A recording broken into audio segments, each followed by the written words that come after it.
So now that we've looked at the good angels, let's take a look at the fallen angels. Some have imagined that fallen angels are souls of wicked men that have died. The angels were created as a host, so they are not the souls of wicked men.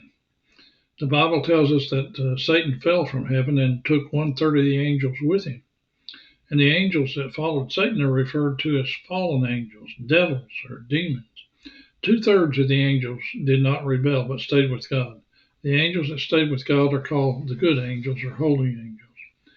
The fallen angels are evil spirits, seductive, unclean demons, according to Matthew 8, verse 28. And the lake of fire was prepared. That's who it was prepared for. They have to have a place to separate these evil angels, and the lake of fire was prepared for them for eternity. And the reason for that is they have eternal life. God, if God killed them, He would be a liar. He created them with eternal life. So the lake of fire is a place where they will be. And that's in Matthew 25, verse 41. And some of these fallen angels are chained, we find in 2 Peter 2, verse 4, and while others are still free.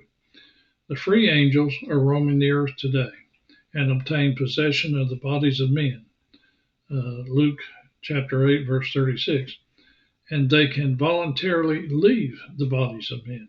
Now, they can't possess a believer, but they can possess the body of an unbeliever.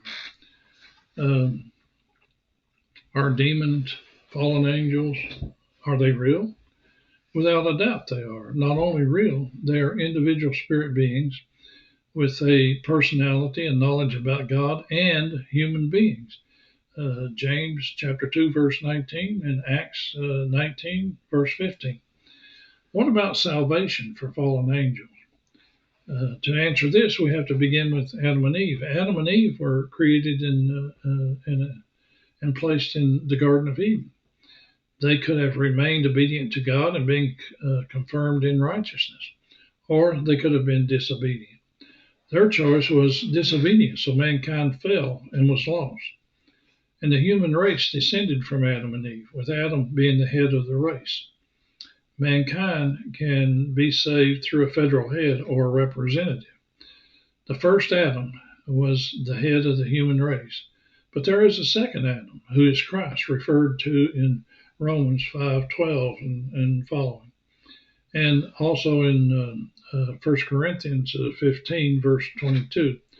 Christ, the second Adam, redeemed mankind, died as a representative of mankind, providing a way for them to be born again. So the problem with salvation is different for angels. They're not created to procreate. God made each one so there is no federal head. Therefore, to save any angel, Jesus would have to die once for each separately lost angel. Jesus only died as a representative of mankind. The fallen angels are aware there is no salvation for them. That is why in Matthew, the devils, the fallen angels, asked Jesus if he had come to torment them before their time. And you'll see that in Matthew chapter 8, verses 28 through 29. And again, I thank you for listening.